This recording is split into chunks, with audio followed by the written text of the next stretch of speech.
Here's how to code Python for beginners without installing anything.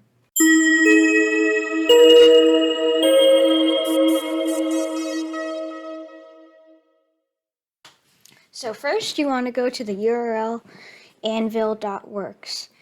This URL is also linked into the description below.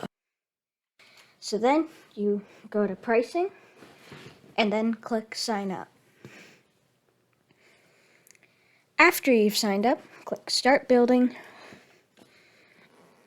and new blank app and choose whichever theme you want.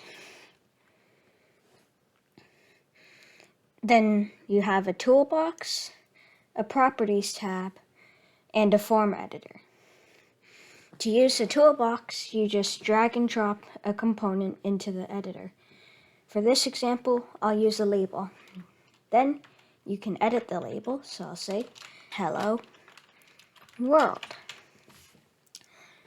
By clicking the tab for more, you can align it, you can make it bold, you can change the font size, you can underline it. You can also make a background and change the color of the text. You can add an icon, you can add spacing to the top and bottom, and you can make it full width so it fills up the entire screen. So now if you click run and you rename it,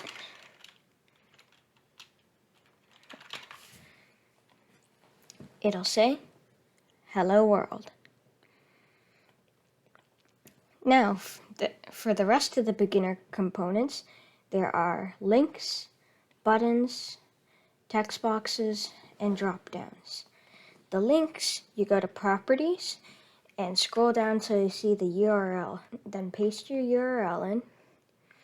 Then write what text you want it to be. Then there are other things like the background, the color of the URL, and spacings. You can also make the background full width like the label.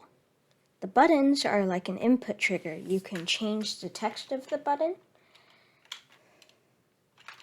to so, and then like so, and then you can change the background of the button and the color of the text.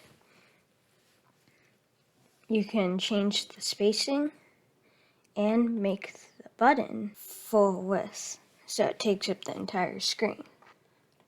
And for the text box, you can make a placeholder. And then for the text is what they will input in, is what the user inputs.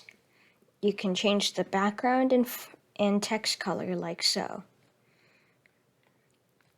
And you can check if you want the interaction to be enabled or not. And finally, there's a drop down. So go to the property tab once you click on it, and then write all the selections that you want in the drop down. So in this case I wrote 1 through 10. And then you can change the appearance, like the background and text color like so. And you can change the text to be, and you can also change the size and bold and italicize and underline just like the label. So now if you click run, it says Hello World, and there's a link here that you can press. There's a button here that does nothing so far, and a text box that you can type in, and a drop down that has the selections 1 through 10. Now to use the button, you can use it to open forms, which are screens. So to add a form, you go here and click the arrow and add form. Click standard page, and then you can add a text to show that it worked. So I'm going to write it worked, with the font size at 30. So now if you go back to the form and double click on the button, it'll take you to the code page. You can also access it through here. So now we're going to link the button to the print function. So to do that, you do print, parentheses, quotation marks, and anything you want. So I'll do test. So if I click run and click the button, it'll say test. But there's also an alert function that the user of the app can see. So if you do alert hello world and then hit the button, it'll say hello world as a pop-up.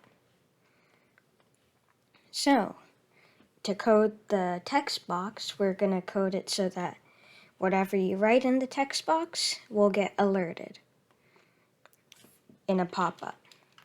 So first you get to the name of the text box you're using. So in this case, it's text box 1. So you do self dot text box 1 and then you do dot text.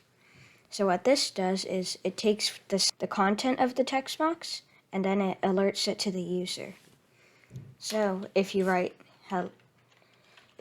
test, it works in the text box, and then you click the button, it says whatever you wrote, test, it works. And you can do a similar thing for the dropdown. So if you do self.dropdown1.selected value, it grabs the selected value of dropdown 1, then alerts it. So if you click run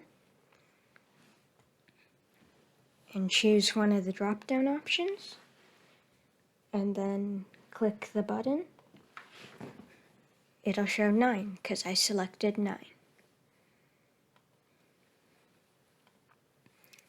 Now that is the basics of Anvil and the UI and how to use the basic components. In part 2, we're going to learn about variables and the different types of variables. And I'll see you guys in part 2.